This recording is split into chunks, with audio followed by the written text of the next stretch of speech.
नमस्कार, मैं डॉक्टर रजनीश कुमार आप सभी का एक बार फिर से हार्दिक स्वागत करता हूं। प्रिय विद्यार्थियों, आज के वीडियो लेक्चर से हम एक नई सीरीज की शुरुआत करने जा रहे हैं, जो कि आगामी UP, TGT, PGT, assistant professor और यूजीसी नेट परीक्षाओं के दृष्टिकोण से महत्वपूर्ण हो सकती है।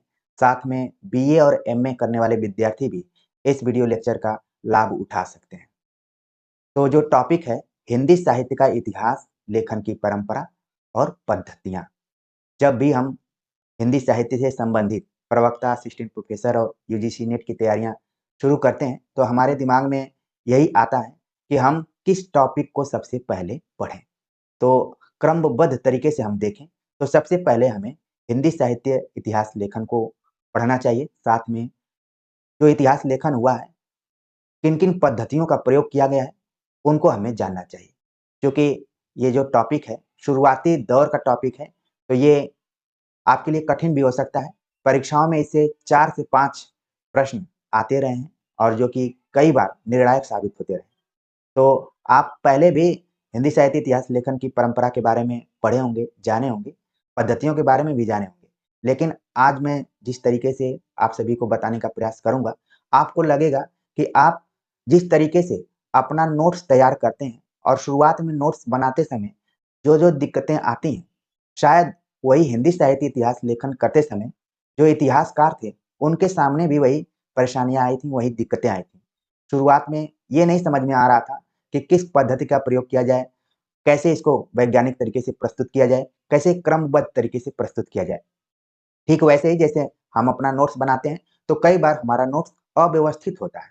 तो हम देखेंगे कि जो हज़ार वर्षों के हिंदी साहित्य के इतिहास को हम पढ़ते हैं, उसका अध्ययन करते हैं, उसको लिखने में इतिहासकारों को किन-किन चुनौतियों का सामना करना पड़ा और यही चुनौतियाँ इतिहास लेखन की परंपरा के तौर पर हमारे सामने आती हैं। तो चलते हैं, देखते हैं। जब हम हिंदी साहित्य इतिहास लेखन की परंपरा की बात करते हैं, तो इसकी शुरुआत हो जाती है गारसा दत्तासी से लेकर अब तक जो भी इतिहास ग्रंथ लिखे जा रहे हैं।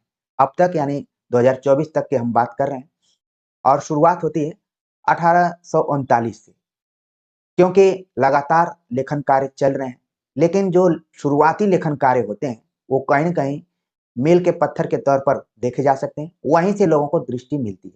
तो प्रारंभ में जो काम किया जाता है, वो काफ़ी महत्वपूर्ण होता है क्योंकि वो चुनौतियों से भरा रहता है। तो आप देखेंगे, दुर्भाग्य से या फिर सौभाग्य से हिंदी साहित्य इतिहास लेखन की शुरुआत किसी भारतीय ने नहीं किया, बल्कि एक विदेशी इतिहासकार ने किया, जिसका नाम है गारसा दत्तासी, जिनका ग्रंथ रहा इस्तवार दलाल इत्योत्तर एंदवी हिंदुस्तानी, जो कि फ्रेंच भाषा में उन्होंने लिखा था। यहाँ पर मैं इतिहास ग्रंथों का नाम नहीं लिख रहा हूँ, क्योंकि मुझे लेखन की परंपरा के बारे में बताना है और पद्धतियों पर चर्चा करना है और उस तरीके से करना है कि आपका जुड़ाव हो जाए। जब आप टेबल पर अपनी किताबें खोलें, हिंदी साहित्य का इतिहास ग्रंथ खोलें, तो आपके दिमाग में मेरी बातें कौंधें, वो गूंजे कि सर ने जो भी दृष्टि दी है, आँखों को खोला है, उसका हमें यूज़ करना है। तो हिंदी साहित्य इतिहास लेखन की परंपरा की शुरुआत गारसद तासी से शुरू होती है विधिवत तरीके से और फिर बाद में धीरे-धीरे लोगों ने उसमें शुरू किया। हालाँकि इसके पहले भक्ति काल में कुछ-कुछ वार्ता ग्रंथ लिखे गए थे, लेकिन उनको हम इतिहास ग्रंथ के तौर पर नहीं रखते हैं। विधिवत तौर से अगर शुरुआत मानी जाए, तो गारसद तासी से लेकर अब तक जो भी इतिहास ग्रंथ लिखे गए हैं, वो परंपरा में रखे जा सकते हैं। लेकिन जो ये इतिहास ग्रंथ लिखे गए थे, ये यूँ ही नहीं लिखे गए थे, बल्कि इसके पीछे कोई न कोई पद्धति काम कर रही थी, यानी कोई न कोई दृष्टिकोण काम कर रहा था। इसके ज़्यादा जानकारी के लिए आप 2-3 किताबों को पढ़ सकते हैं। सबसे पहले जिस किताब का नाम आना चाहिए, इतिहास क्या है? ई.एच. कार द्वारा लिखी गई ये पुस्तक है। अगर आपको समय मिले तो आप ज़रूर पढ़िएगा। हो सकता है कि बहुत सारे विद्यार्थी विचलित हो गए होंगे कि सर आप हर बार कोई न कोई किताब बताते हैं। प्रिय विद्यार्थियों, आप जिस चैनल से जुड़े हुए हैं, वो चैनल आपको प्रतियोगी परीक्षाओं में तो सफलता के मार्ग तक पहुँचाएगा ही, साथ में आपके रबर नुमा दिमाग को वो लंबा भी करेगा। मान लीजिए आप एग्ज़ाम में जाते हैं और पूछ दिया जाता है कि इतिहास क्या है? कि रचनाकार कौन है? तो इस चर्चा के बहाने आपका एक क्वेश्चन यहाँ पर तैयार हो गया कि इतिहास क्या है? ई.एच. कार की पुस्तक है। इसमें उन्होंने इतिहास के बारे में बताया हुआ है। वैसे तो हम जानते हैं कि अतीत की चीज़ों को जब हम क्रमबद्ध तरीके से अध्ययन करते हैं, तो वो इतिहास कहलाता है। लेकिन ईएचकार ने एक नए दृष्टिकोण से उसको लिखने का प्रयास किया है। तो ये किताब आप पढ़ सकते हैं या फिर इसके बारे में नॉलेज रख सकते हैं। दूसरी जो पुस्तक है उसका नाम है हिंदी साहित्य का इतिहास दर्शन। अगर आप पिछले साल के क्वेश्चन पेपर को देखेंगे तो ये क्वेश्चन के रूप में आ चुका है कि हिंदी साहित्य का इतिहास दर्शन किसका है? नलिन बिलोचन शर्मा। इस ग्रंथ में जितने भी इतिहास लिखे गए हैं उनकी परंपरा समेत उनकी पद्धतियों के बारे में भी चर्चा की गई। और जो तीसरी पुस्तक है जिसका नाम है साहित्य और इतिहास दृष्टि, जिसके लेखक हैं डॉक्टर मैनेजर पांडे। तो ये तीनों किताबें इतिहास लेखन की परंपरा और पद्धतियों को समझने में काफी सहायक हो सकती हैं। अब हम देखेंगे संक्षिप्त रूप में कि हिंदी साहित्य इतिहास लेखन की परंपरा के अंतर्गत किन किन पद्धतियों का उपयोग किया गया है। जैसा कि मैंने कहा कि जब आप खुद अपना नोट्स बनाने जाते हैं तो लगता है कि आपका नोट्स क्रमबद्ध तरीके से नहीं है, वैज्ञानिक तरीके से नहीं है, इसमें कुछ न कुछ कमियां हैं। इसीलिए आप वन लाइनर नुमा किताबें खरीदते हैं। आपको लगता है कि हाँ, इसके आधार पर हम पढ़ेंगे तो ये ज्यादा बेहतर रहेगा, नोट्स बनाने में टाइम भी लगेगा और आप लोगों के पास टाइम है भी नहीं। ठीक वैसे ही जब इतिहास ग्रंथ लिखे जाने लगे, हिंदी साहित्य का इतिहास लिखने का प्रयास इतिहासकारों ने किया तो उनके सामने समस्याएं आने लगी। उन्होंने तथ्यों को एक जगह एकत्र तो किया, लेकिन उसको कैसे व्यवस्थित क्रम से लिखें।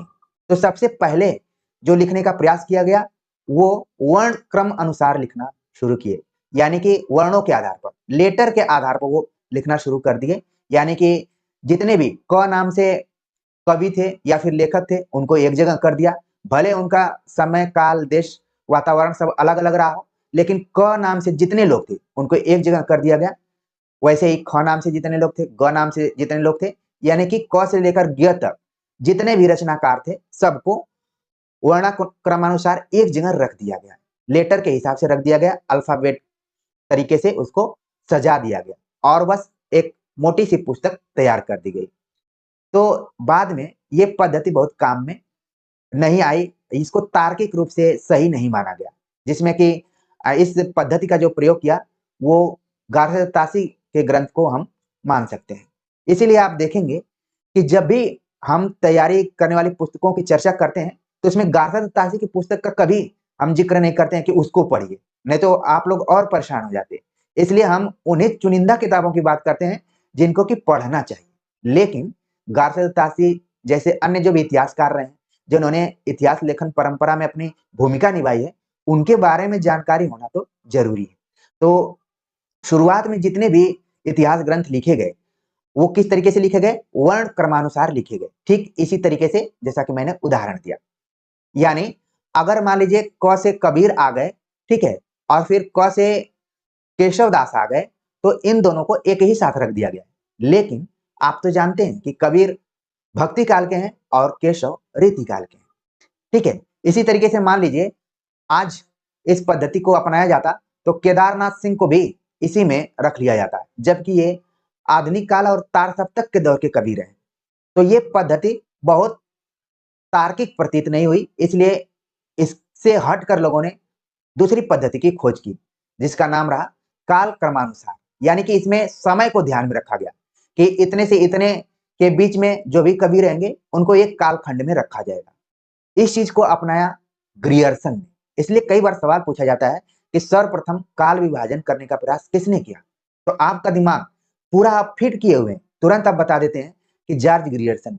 कुछ बच्चे तो पूरा नाम भी बता देते हैं, जब चीजें पता होती है ना तो गजब का कॉन्फिडेंस होता है, जॉर्ज अब्राहम ग्रियर्सन भी बोल देते हैं, ठीक है।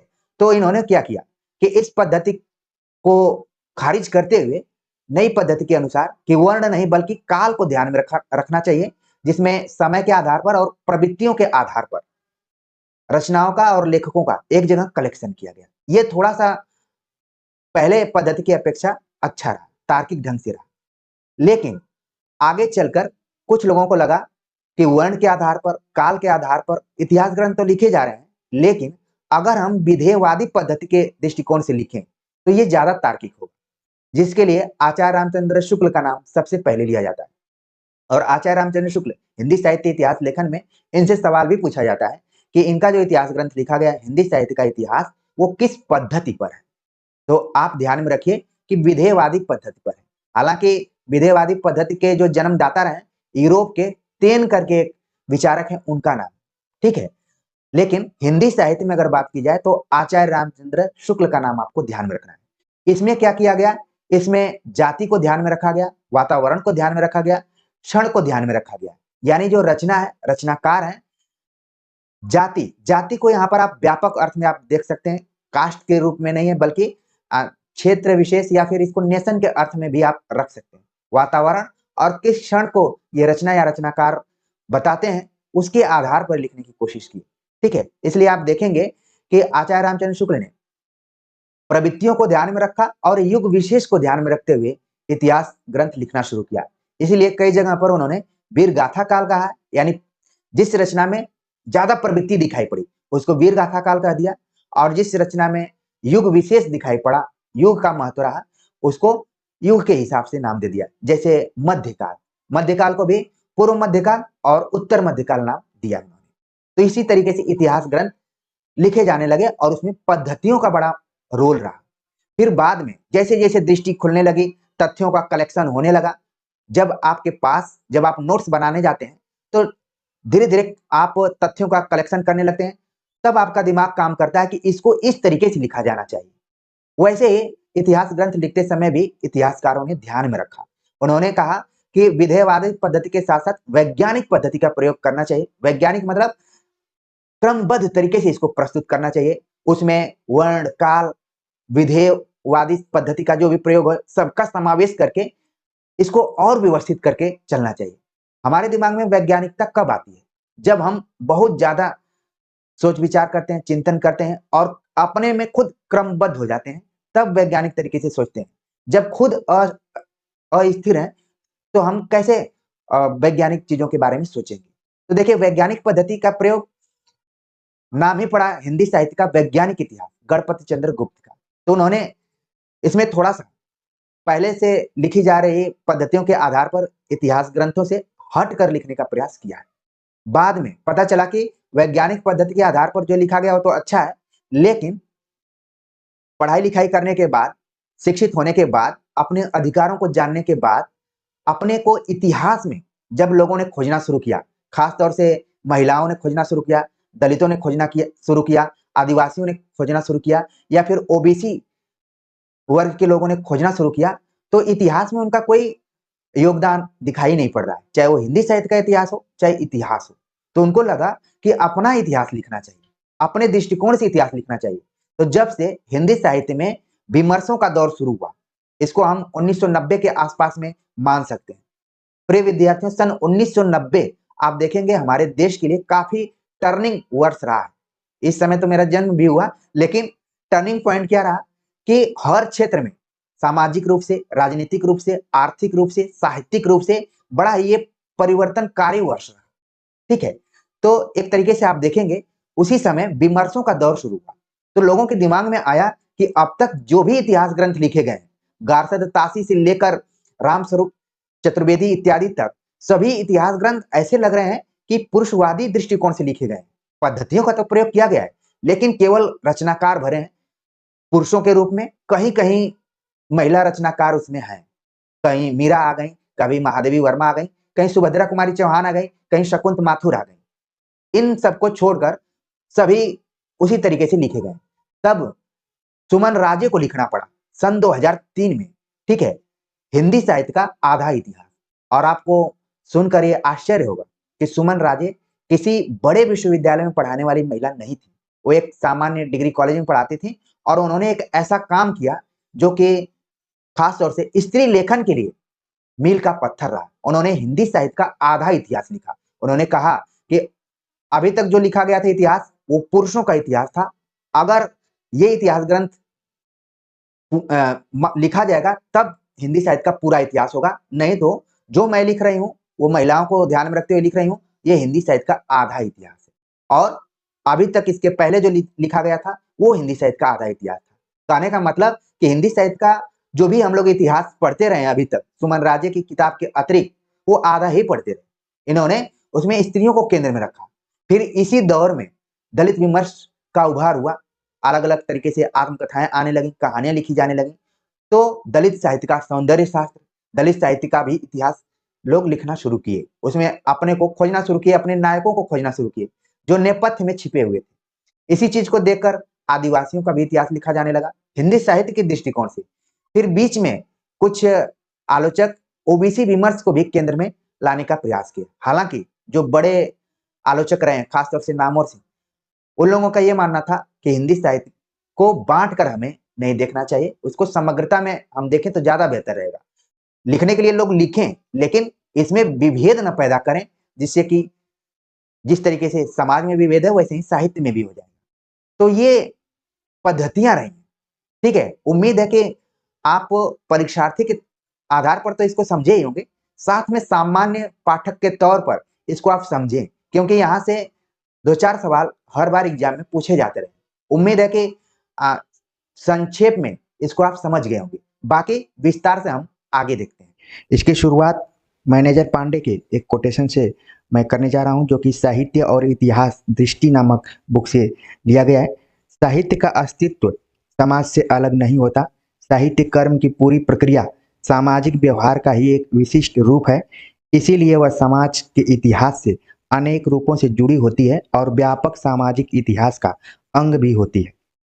साहित्य और इतिहास दृष्टि मैनेजर पांडे की बुक परीक्षार्थियों की दृष्टिकोण से काफ़ी इम्पोर्टेंट है और एक व्यापक समझ के लिए बहुत ही जरूरी है। मौका मिले तो इस किताब को आप सभी को पढ़ना चाहिए। इसमें साहित्य इतिहास लेखन में विकास और परिवर्तन की व्याख्या की गई है। परंपरा और नवीनता के द्वंद्वात्मक संबंधों का विश्लेषण किया गया है। इसके अलावा परंपरा तथा रूढ़ि के बीच जो भी अलगाव होता है और भावी रचना जो दृष्टिकोण या दिशा निर्धारित करती है, उसका मूल्यांकन करते हुए आचार्य रामचंद्र शुक्ल, हजारी प्रसाद द्विवेदी और रामविलास शर्मा के इतिहास दृष्टिकोणों का बहुत ही बारीकी से मूल्यांकन किया गया है।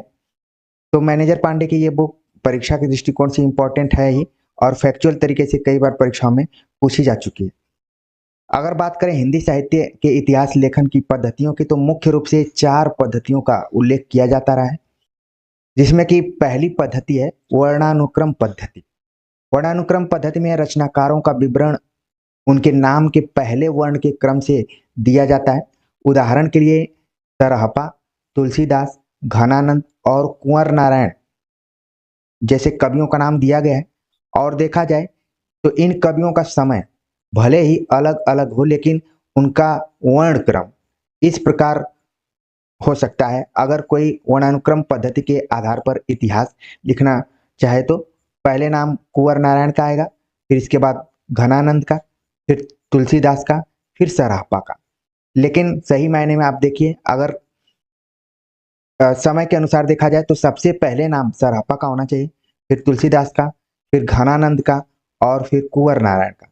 लेकिन यहाँ पर वर्ण को आधार बनाया गया है, उसके क्रम के अनुसार पहले क आ रहा है, फिर इसके बाद घ आ रहा है, फिर त आ रहा है, फिर स आ रहा है। तो इस हिसाब से वर्णानुक्रम पद्धति में वर्णों को केंद्र में रखते हुए विभाजन किया जाता है। तो ये क्या हो गया, वर्णानुक्रम पद्धति। बात करते हैं कि हिंदी साहित्य के इतिहास लेखन में वर्णानुक्रम पद्धति का प्रयोग किन इतिहासकारों ने किया है। तो हिंदी साहित्य के इतिहास लेखन में प्रारंभिक 2 इतिहासकारों गारसा दत्तासी और शिव सिंह सेंगर ने इसी पद्धति का प्रयोग किया है। जैसे मैंने नाम लिया गारसा दत्तासी का, तो इनके ग्रंथ का नाम आपके दिमाग में आ गया होगा, किस भाषा में लिखा गया है, कितने कवियों को इसमें शामिल किया गया है, कब प्रकाशित हुआ था, कितने भागों में है और कितने संस्करणों में प्रकाशित हुआ है। सारी फैक्चुअल जानकारियां हमने इसके पहले के वीडियो लेक्चर में दे दिया है। उम्मीद है कि आप सभी को एक बार फिर से रिवाइज हो गया होगा। ठीक उसी तरीके से शिव सिंह सेंगर की इतिहास ग्रंथ भी आपके दिमाग में आ गया होगा, कब उसका प्रकाशन हुआ था, कितने कवियों को इसमें कलेक्शन किया गया है। इस वीडियो लेक्चर में बस इतना ही ध्यान में रखना है आपको कि गारसा दत्तासी और शिव सिंह सेंगर ने वर्णानुक्रम पद्धति का प्रयोग किया है।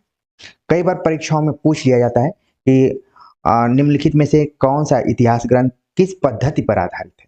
तो इसी दृष्टिकोण से ये लेक्चर बनाया जा रहा है। आगे बात करते हैं दूसरी पद्धति के ऊपर, जिसका नाम है कालानुक्रम पद्धति।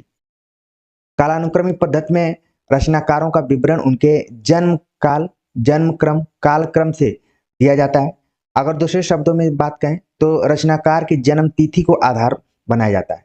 हिंदी साहित्य के इतिहास लेखन में जॉर्ज अब्राहम ग्रियर्सन और मिस्र बंधुओं ने इस पद्धति का प्रयोग किया है। कालानुक्रम पद्धति, कालानुक्रमी पद्धति और इसको कालानुक्रम पद्धति भी कई बार कहा जाता है, तो दोनों को ध्यान में रखिए। इस पद्धति के अंतर्गत देख रहे हैं आप कि रचनाकारों का विवरण उनके जन्म काल के आधार पर या फिर जन्म क्रम के आधार पर या फिर उनके कालक्रम के आधार पर, प्राय परीक्षाओं में इसी हिसाब से क्वेश्चन भी पूछे जाते हैं जिनको कि क्रम से हमें लगाना पड़ता है। तो कालक्रम के दृष्टिकोण से ही ज्यादातर सवाल पूछे जाते हैं। ठीक है, तो इस पद्धति का प्रयोग किया है जॉर्ज ग्रियर्सन और मिस्र बंधुओं ने। तो जॉर्ज ग्रियर्सन के इतिहास ग्रंथ का नाम आपके दिमाग में आ गया होगा, उसकी क्या खास विशेषताएं रही हैं ये भी आ गया होगा। मिस्र बंधुओं का इतिहास ग्रंथ भी आपके दिमाग में आ गया होगा और इन तीनों भाइयों का नाम भी आ गया होगा। जब भी बात की जाएगी कि अब्राहम ग्रियर्सन और मिस्र बंधुओं ने किस पद्धति का प्रयोग किया है, तो आपका जवाब होगा कालानुक्रम पद्धति का। अगली पद्धति के बारे में बात करें तो उसका नाम है वैज्ञानिक पद्धति। नाम से ही जुड़ा हुआ है कि क्रमबद्ध तरीके से जब किसी चीज का अध्ययन किया जाए और खासतौर से तटस्थ होकर अध्ययन किया जाए तो वैज्ञानिक पद्धति के अंतर्गत आता है। वैज्ञानिक पद्धति में ग्रंथकार निरपेक्ष एवं तटस्थ रहकर तथ्य संकलन कर उसे क्रमबद्ध रूप में प्रस्तुत करता है। इसमें इतिहास लेखन सिर्फ तथ्य संकलन की नहीं बल्कि उसकी व्याख्या एवं विश्लेषण की भी मांग करता है। केवल तथ्यों को एक जगह रखना ही बहुत महत्वपूर्ण नहीं है बल्कि उसकी व्याख्या और विश्लेषण दोनों जरूरी है। इस पद्धति के अंतर्गत गणपत चंद्रगुप्त का हिंदी साहित्य का वैज्ञानिक इतिहास रखा जा सकता है। हालांकि प्रारंभिक 3-4 इतिहास ग्रंथों के बाद जितने भी इतिहास ग्रंथ बाद में लिखे गए वो सभी वैज्ञानिक पद्धति को अपने में थोड़ा बहुत समाहित करके लिखे गए। ठीक है, चौथी पद्धति का नाम लें तो उसमें नाम आता है विधेयवादी पद्धति का। विधेयवादी पद्धति फ्रेंच विद्वान तेन को इस पद्धति का जनक माना जाता है। कई बार ये आ चुका है एग्जाम में कि विधेयवादी पद्धति का जनक किसे माना जाता है, तो तेन का नाम लिया जा सकता है। तेन ने इस पद्धति को 3 शब्दों के माध्यम से स्पष्ट किया है, जिसमें पहला है जाति, दूसरा है वातावरण, तीसरा है क्षण विशेष। अब जाति, वातावरण, क्षण विशेष। जाति को देखिए यहाँ पर लिखा है रेस, वातावरण को मिलियू, क्षण विशेष को मोमेंट। तो जब भी विधेयवादी पद्धति की चर्चा की जाती है तो उसमें इन 3 शब्दों का उल्लेख प्रमुखता से किया जाता है और कई बार परीक्षाओं में आ चुका है कि विधेयवादी पद्धति में निम्नलिखित में से कौन सा नहीं है। तो आप देख रहे हैं कि जाति, वातावरण, क्षण विशेष तो है और जो एक चौथा ऑप्शन दिया रहेगा वो नहीं रहेगा। तो कहने का मतलब सिर्फ यही है कि आपके दिमाग में जाति, वातावरण, क्षण विशेष विधेयवादी पद्धति के अंतर्गत इन 3 शब्दों का नाम रहना चाहिए और इसके जनक तेन रहे। अगर बात करें तो इस पद्धति के अनुसार किसी भी साहित्य के इतिहास को समझने के लिए उससे संबंधित जातीय परंपराओं, राष्ट्रीय और सामाजिक वातावरण एवं सामयिक परिस्थितियों का अध्ययन विश्लेषण आवश्यक है। विधेयवादी पद्धति की खास विशेषता यही है कि साहित्य के इतिहास को समझने के लिए उसमें जाति परंपराओं की समझ होनी चाहिए, राष्ट्रीय और सामाजिक वातावरण की समझ होनी चाहिए, इसके साथ ही सामयिक परिस्थितियों का अध्ययन और विश्लेषण भी होना चाहिए। तो ऊपर की जो ये तीनों बातें कही गई हैं लगभग इन्हीं को यहाँ पर विस्तृत रूप में बताया जा रहा है। अगर विधेयवादी पद्धति के द्वारा हिंदी साहित्य इतिहास लेखन की बात करें तो इसमें सबसे पहला जो नाम आता है वो है रामचंद्र शुक्ल का, ने अपने हिंदी साहित्य इतिहास लिखने में इस पद्धति का प्रयोग किया है। इसके बाद के जितने भी इतिहासकार आए, चाहे वो राम स्वरूप चतुर्वेदी हो, बच्चन सिंह हो, सभी ने विधेयवादी पद्धति को ही अपनाया है। तो परीक्षाओं में ज्यादातर आचार्य रामचंद्र शुक्ल से संबंधित ही सवाल पूछे जाते हैं कि उनका जो इतिहास ग्रंथ है वो किस पद्धति पर लिखा गया है। तो आपका उत्तर होगा विधेयवादी पद्धति। इन पद्धतियों के अलावा अन्य पद्धतियों की बात करें तो उसमें नारीवादी पद्धति का नाम सबसे पहले आता है। सुमन राजे का हिंदी साहित्य का आधा इतिहास और नीरजा माधव का हिंदी साहित्य का ओझल नारी इतिहास इसी पद्धति पर आधारित है। तो इस वीडियो लेक्चर में हमने कोशिश की कि हिंदी साहित्य इतिहास लेखन किन किन पद्धतियों के माध्यम से हुआ है और उनकी जो फैक्चुअल जानकारियां थी, कौन इतिहास ग्रंथ किस पद्धति के अंतर्गत शामिल किया गया है, उसकी मोटे तौर पर जानकारी हो जाए, जिससे कि परीक्षाओं में कभी कभार एक दो सवाल आ जाते हैं तो आपका उसमें कोई सवाल गलत ना हो, आपको पूरे अंक हासिल हो जाए और एक समझ भी विकसित हो, क्योंकि क्रमबद्ध तरीके से हम अगर ज्ञान हासिल करते हैं तो उसको पढ़ने का अलग ही आनंद मिलता है और कहीं भी आप बातचीत भी करेंगे तो एक झलक महसूस होगी कि आपने क्रमबद्ध तरीके से पढ़ाई किया है। तो उम्मीद है कि आज का ये वीडियो लेक्चर आप सभी को अच्छा लगा होगा। कमेंट्स कर जरूर बताइए। मिलते हैं एक नए प्रैक्टिस सेट के साथ, नए वीडियो लेक्चर के साथ। तब तक के लिए नमस्कार।